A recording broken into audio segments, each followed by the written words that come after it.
Napansin mo ba yung mga lalaki na kahit hindi naman gwapo, hindi rin mayaman pero parang laging may babae sa tabi? Yung tipong simpleng ngiti lang, napapatingin agad yung mga babae. Habang yung iba kahit todo pabango, todo gym, todo effort parang wala lang. Ang tanong, ano bang meron sa mga lalaking yon? Sa video na to, pag-uusapan natin ang treasure klase ng lalaki na kakit-akit sa mga babae. Hindi dahil sa itsura, kundi dahil sa aura, diskarte, at kalmado nilang presensya. Bago natin simulan, nais kong magpasalamat sa mga loyal kong subscribers sa patuloy na pagsuporta sa aking channel. Kayo ang inspirasyon ko sa paggawa ng mga bagong content. Kung bago ka sa channel ko, comment mo na kung taga saan ka.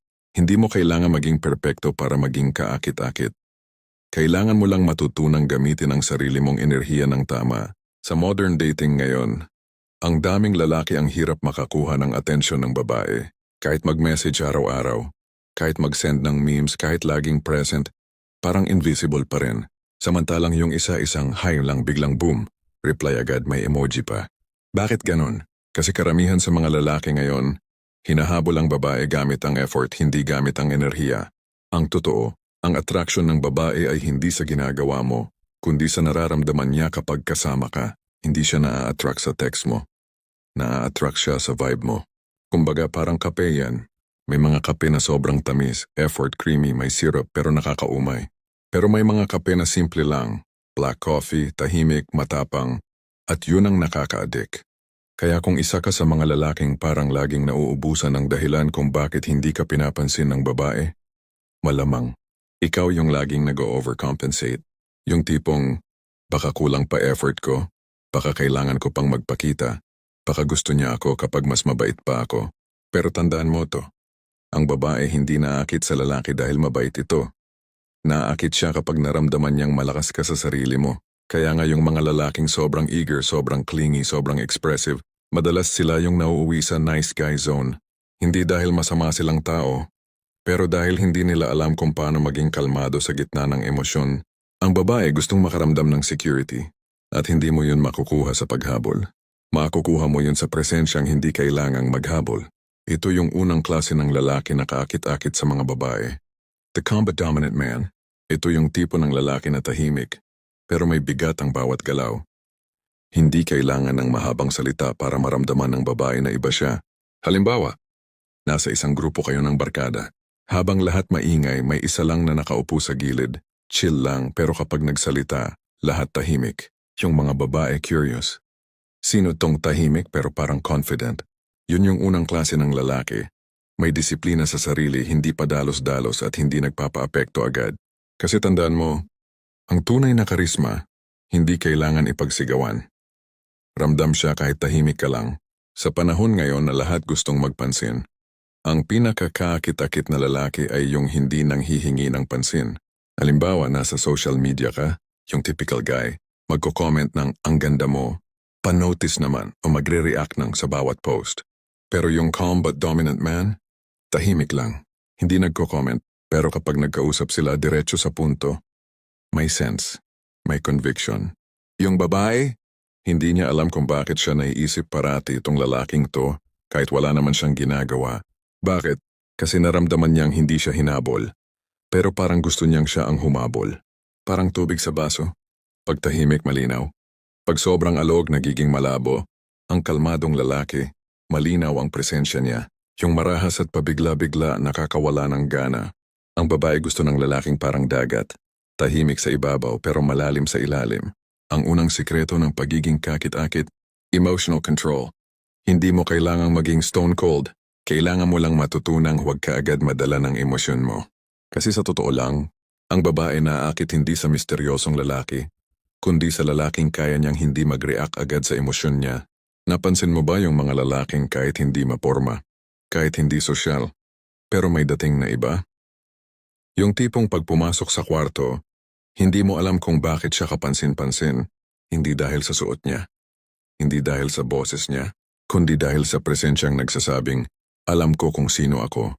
Yan ang pangalawang klase ng lalaking kaakit-akit sa mga babae. Ang lalaking alam ang halaga niya. Sa modern dating ngayon, sobrang daming lalaki ang nawawala ang kumpiyansa sa sarili. Bakit? Kasi nakabase ang self-worth nila sa kung anong sinasabi ng babae sa kanila. Kapag nireplyan sila, masaya. Kapag sin-zoned, bagsak ang mundo. Kapag sinabing, ang sweet mo, biglang sobrang saya. Pero kapag sinabing, pwede ba friends na lang? Parang end of the world. Ang problema, bro, hindi mo pwedeng ibigay sa ibang tao ang karapatan na sukatin ang halaga mo.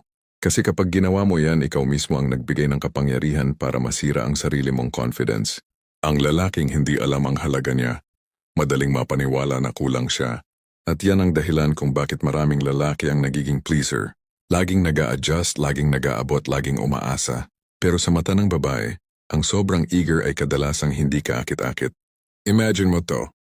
May dalawang lalaki. Si Mark laging available. Kahit anong oras, kahit gabi, kahit busy, pag nag-message yung babae, on the way na ako. Palaging yes kahit pagod. Palaging okay lang, kahit nilalapastangan na ang oras niya. Ang ending, siya rin ang unang napagod. Si Ken naman iba, hindi siya rude pero may boundaries siya. Kapag busy, sasabihin niya ng direkta, may ginagawa ako ngayon, reply ako mamaya. Hindi niya kailangang magpanggap, hindi niya kailangang magpa-impress. At sa huli yung babae ang nagtataka, bakit parang hindi siya tulad ng iba? Dahil alam ni Ken ang halaga niya, hindi siya nagpapaikot ng mundo sa babae. Dahil alam niyang ang respeto, nagsisimula sa kung paano mo rerespetuhin ang sarili mo. Alam mo kung bakit ang daming lalaki ang napapagod sa pag-ibig. Kasi pinipilit nilang patunayan ang halaga nila sa taong hindi naman nakikita yon. Pero tandaan mo, kung kailangan mo pang ipaglaban ang halaga mo sa kanya, baka hindi ikaw ang mali, baka siya ang bulag. Ang lalaking may tunay na karisma, hindi kailangang ipaliwanag kung bakit siya karapat-dapat. Kita mo na yun sa kilos niya, sa pananalita niya, sa disiplina niya. Ito ang sikreto ng pangalawang klase ng lalaki. Hindi niya hinahanap ang halaga niya sa babae. Ginagawa niyang obvious sa kilos niya. Halimbawa, may babae kang nililigawan pero biglang umiwas. Ang nice guy ay magtataka. Ano bang mali ko? Pero ang lalaking alam ang halaga niya, iisipin lang. Kung ayaw niya, okay lang. Marami pa akong asikasuhin. Simple pero matatag. Kasi ganito yan. Ang babae naakit sa lalaking hindi desperado. Kasi ang confidence mas malakas kaysa abs. Parang bahay yan. Kung hindi mo pa naitayo ang pundasyon mo, huwag mong hayaang ibang tao ang magdesisyon kung gaano ka katibay kapag alam mo ang halaga mo.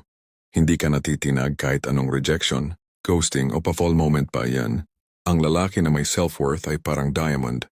Hindi kailangang magliwanag para mapansin kasi kahit sa dilim alam mong totoo siya. Sa panahon ng social media, ang lalaking hindi alam ang halaga niya ay parang notification on sa babae. Kahit anong post, andun siya. Kahit anong story, nagre-react agad. Pero yung lalaki na may self-worth? Tahimik. Walang pressure. Hindi dahil walang pakialam, kundi dahil hindi niya kailangang patunayan ang sarili niya. Sa pamamagitan ng likes, yung ganitong lalaki, mas intriguing. Kasi sa panahon ngayon na lahat gustong magpansin, siya yung hindi. At sa mata ng babae, bakit siya hindi katulad ng iba? Boom. Attraction. Sabi ng mga Stoic philosophers, ang kontrolado mong bagay lang ay ang sarili mo. Lahat ng labas doon, huwag mong hayaang guluhin ka. Kapag lalaking alam ang halaga niya, alam niyang hindi niya kontrolado kung mahalin siya o hindi ng babae, pero kontrolado niya kung paano siya manindigan. At yun bro, ang pinaka-sexing form ng confidence. Practical ways to build self-worth. 1. Magkaroon ng mga standards. Hindi mo kailangang tanggapin lahat ng behavior. Kung niloloko ka, lumayo. Simple. 2. Alagaan ang sarili mo. Hindi vanity ang magayos. Self-respect yan. Maligo ka, mag-amoy malinis. Magbasa ng libro, ayusin ang posture mo. Kasi ang itsura ay refleksyon ng disiplina. 3. Huwag kang umasa sa validation. Kung ang saya mo nakadepende sa reply niya, mabubuhay ka sa anxiety. Pero kung nakadepende sa goals mo, mabubuhay ka sa purpose. Magkaroon ng sariling mundo. Huwag mo siyang gawing sentro ng buhay mo. Kasi pag nawala siya, hindi dapat sumama ang mundo mo. Dapat tumakbo pa rin. Ang lalaking hindi alam ang halaga niya ay parang kandila sa hangin. Konting ihip lang ng rejection, patay. Pero ang lalaking alam ang halaga niya ay parang apoy sa loob ng lampara. Hindi basta-basta napapatay kasi may proteksyon. At yung proteksyon na yon ay ang self-respect. Ang babae hindi kailangan ng perpektong lalaki.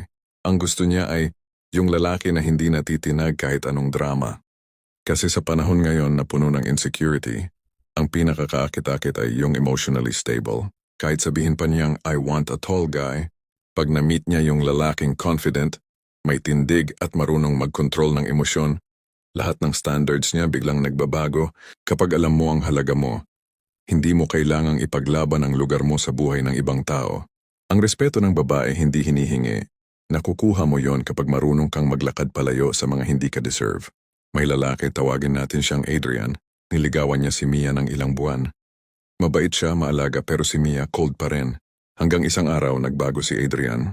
Hindi dahil nagalit siya, kundi dahil napagod siyang maging second option. Nag-focus siya sa trabaho, sa fitness, sa sarili niyang growth. Pagkaraan ng ilang linggo, si Mia ang unang nag-message. Kamusta ka na? Parang iba ka na ngayon ah. At doon niya na-realize, ang tunay na attraction ay nagsisimula kapag hindi mo na hinahanap validation. Napansin mo ba yung mga lalaking hindi naman laging online? Hindi rin sobrang expressive, pero ang daming babae ang naiintriga sa kanila? Yung tipong hindi mo halos makausap kasi laging busy sa ginagawa. Pero kapag nagkausap kayo, grabe, solid ang dating. Yung parang may mundo siya na umiikot kahit wala ka. Yan bro, ang tinatawag na purpose-driven man. Ang lalaking hindi umiikot sa pag-ibig lang. Kasi mas malaki ang dahilan kung bakit siya nabubuhay. Ang pinakakakit-akit na lalaki ay yung may direksyon sa buhay. Hindi yung may oras lang para sa babae, kundi yung may rason kung bakit siya gumigising araw-araw. Sa panahon ngayon, maraming lalaki ang nawawala. Hindi dahil mahina sila, kundi dahil wala silang direksyon. Gising sa umaga, scroll sa social media. Tanghali, nood ng TikTok o YouTube. Gabi, nagtataka kung bakit walang nangyayari sa buhay nila. At sa love life, puro bakit hindi niya ako gusto. O paano ko siya mapapansin. Pero ang tanong, paano ka magiging kaakit-akit kung ni ikaw mismo? Hindi mo alam saan ka papunta. Kasi bro, totoo to. Ang babae hindi naakit sa lalaki dahil may oras siya. Naakit siya sa lalaki dahil may direksyon siya. Laging may lalaking ganito sa bawat barkada. Yung walang plano, walang goal pero laging may love problem. Laging sinasabi, wala naman akong ginagawang masama ah. O, wala kang ang ginagawang masama. Pero wala ka ring ginagawa para umangat. Ang babae, instinctively, naa-attract sa lalaking may mission. Hindi dahil materialistic sila, kundi dahil gusto nilang maramdaman na may seguridad sa piling mo. Kasi kung ikaw mismo hindi mo alam ang direksyon mo, paano mo siya madadala sa safe na relasyon? Ang lalaking walang direksyon ay parang bangka sa dagat. Kahit gaano kaganda, lulubog din kapag walang timon. Ang pangatlong klase ng lalaki na kaakit-akit sa mga babae ay yung may malinaw na purpose sa buhay. Hindi lang basta nag-e-exist, kundi nagmamahal sa ginagawa niya. Ito yung lalaki na kahit walang babae buo. Kasi may ginagawa siyang mas malaki kaysa sa sarili niya. Maaring career, mission, negosyo, pangarap. Pero malinaw sa kanya kung bakit siya gumigising bawat araw. Kasi tandaan mo, ang purpose ay parang apoy. Kapag nag-aalab ka, ramdam ng lahat sa paligid mo, kasama na siya. May dalawang lalaki ulit. Si Carlo laging may oras. Lagi siyang nandyan kapag kailangan ng babae. Pero sa totoo lang, wala siyang ginagawa sa buhay. Kaya nung una, sweet siya. Pero kalaunan, naging predictable, boring, walang spark. Si Theo, on the other hand, busy. Hindi siya laging available. Minsan late mag-reply. Pero pag nagkausap kayo, may laman ang usapan. May goals, may passion, may pangarap. At sa mata ng babae, iba siya. Hindi dahil sa looks, kundi dahil sa direction. Ang lalaking may purpose kahit hindi mo kausapin araw-araw. Parang gusto mong maging bahagi ng mundo niya. Parang ilaw sa dilim ang lalaking may direksyon.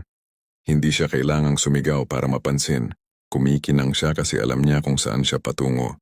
Samantalang yung lalaking walang layunin parang kandilang naglalakad sa hangin. Nag-aapoy nga pero walang direksyon. Kaya kapag naubos tapos na, ang babae gustong sumama sa ilaw hindi sa usok. Kaya yung lalaking may passion, may pangarap at may disiplina siya ang nagiging gravitational pull ng attraction.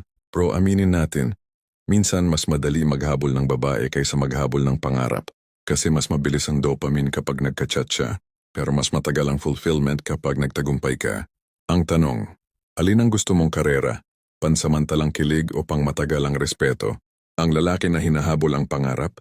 Balang araw siya rin ang hahabulin ng babae. Traits ng purpose-driven man. 1. May vision. Alam niya kung saan siya papunta. Hindi siya basta bahala na. May plano, may diskarte, may direksyon. 2. May discipline.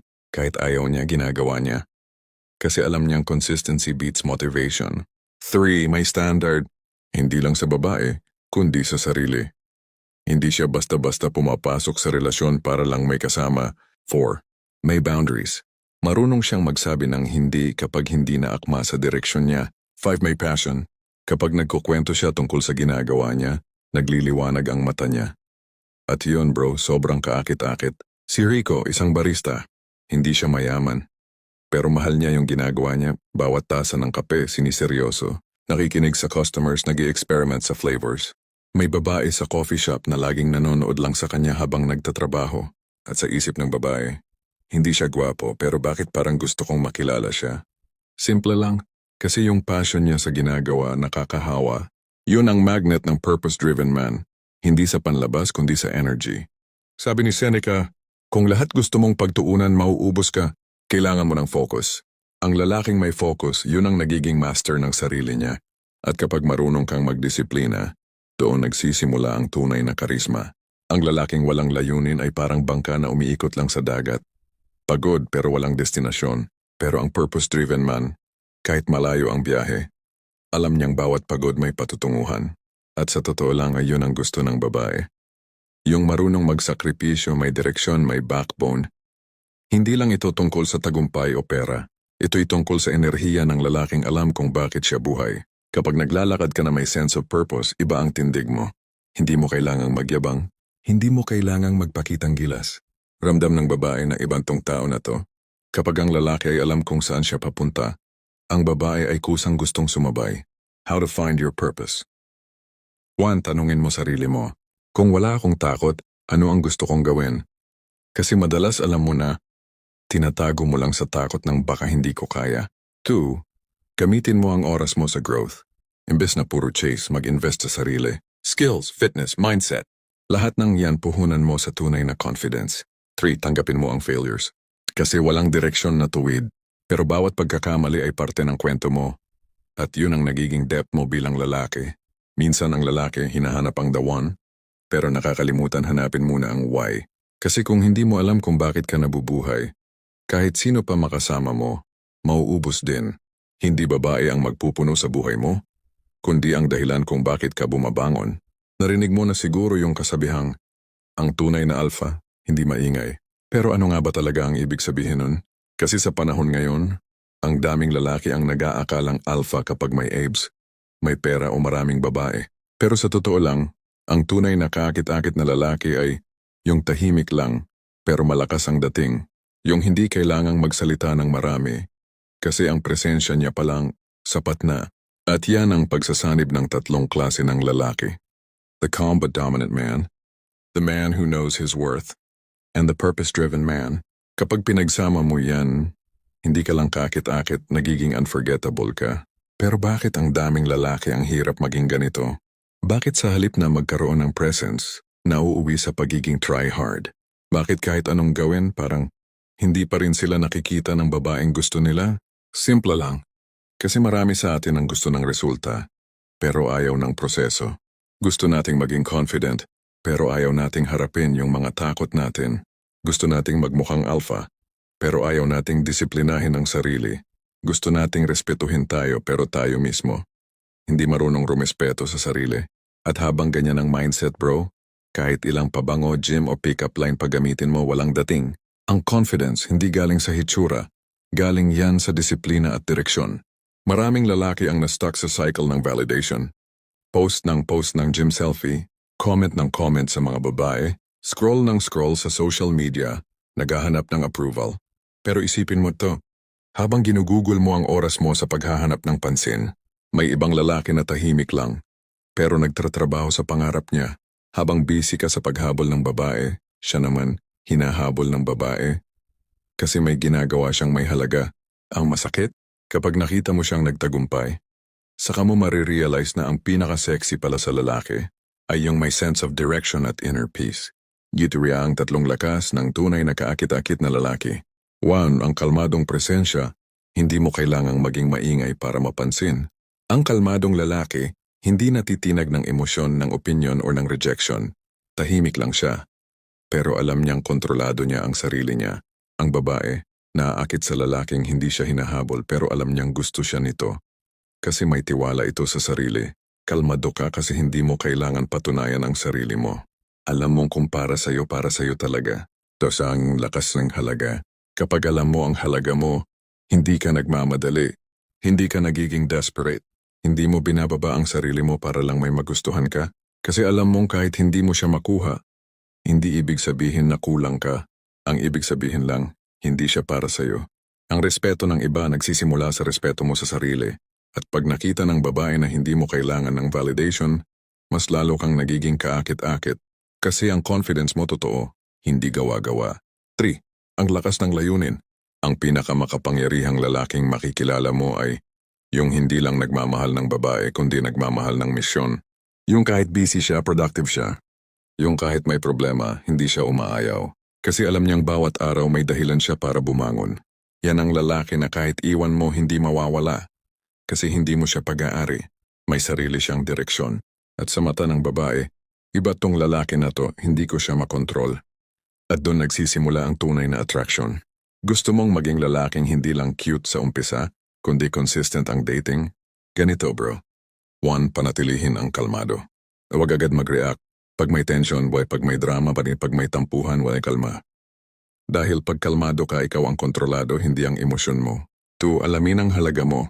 Hindi mo kailangang habulin ang validation. Kapag naramdaman mong hindi ka nire-respeto, hindi mo kailangang magpaliwanag. Umalis ka ng tahimik. 3. Magpatuloy sa purpose mo. Gumawa ng bagay na nagpapalaki ng mundo mo. Magbasa, mag-invest, magtayo ng side hustle, mag-ehersisyo, anything na nagpapaangat sa'yo. Kasi kapag lumalaki ang mundo mo, mas lalong gustong maging bahagi ng mundo mo ang iba. Isipin mong ang lalaki ay parang magnet. Kung wala kang laman ng mahina ang hatak mo. Pero kapag puno ka ng self-worth, kalma at purpose, kahit wala kang ginagawa, ikaw mismo ang magnet ng attraction. Hindi mo kailangang mangakit. Kasi ikaw mismo ang vibe na gusto nilang maramdaman. Hindi mo kailangang ipakita na malakas ka. Kapag totoo kang malakas, mararamdaman nila yon. Sa dulo ng lahat ng laro sa modern dating, isa lang ang totoo. Ang babae hindi gusto ang lalaking perpekto. Gusto niya yung lalaking totoo. Yung lalaki na hindi takot magkamali pero marunong matuto. Yung marunong magmahal pero hindi nakakalimot magmahal sa sarili. At higit sa lahat, yung lalaking may direksyon kahit mag-isa. Kasi kapag totoo ka, kalmado ka at may dahilan ka, hindi mo kailangang habulin ang babae. Kasi siya na mismo ang lalapit. Isipin mo si Leonard, isang simpleng lalaki. Tahimik lang. Pero may disiplina. Nagwo-workout hindi para magpapogi kundi para maging malakas. May trabaho pero nag-aaral pa rin para sa pangarap niya. Hindi siya laging online, pero kapag nagkausap kayo, solid ang usapan, may humor, may wisdom, may respeto. At alam mo kung bakit hindi siya nakakalimutan ng mga babae. Kasi pag wala siya, hindi mo siya basta ma-replace. Dahil yung presence niya, hindi lang katawan at kaluluwa. Practical tips to maintain that energy. 1. Magkaroon ng routine.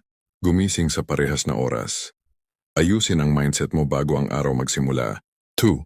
Mag-invest sa knowledge. Basahin ang mga libro tungkol sa psychology, stoicism, o communication. Kasi pag lumalim ang pag-iisip mo, lalalim din ang dating mo. 3. Huwag kang reactive. Kapag may away o tampuhan, huwag agad mag-reply. Bro, tandaan mo ito. Ang tunay na karisma ay hindi mo kailangang ipilit. Hindi mo kailangang ipakita.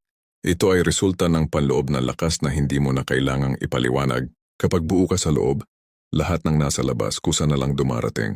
At kapag dumating ang babae, hindi mo na siya kailangang habulin kasi mararamdaman niyang ikaw ang direksyon. Kung may natutunan ka sa video na to, comment mo sa baba. Kalmado lang ako. At kung gusto mong mas maintindihan kung paano gamitin ang mindset na to para siya mismo ang maadik sa'yo, abangan mo sa susunod na video.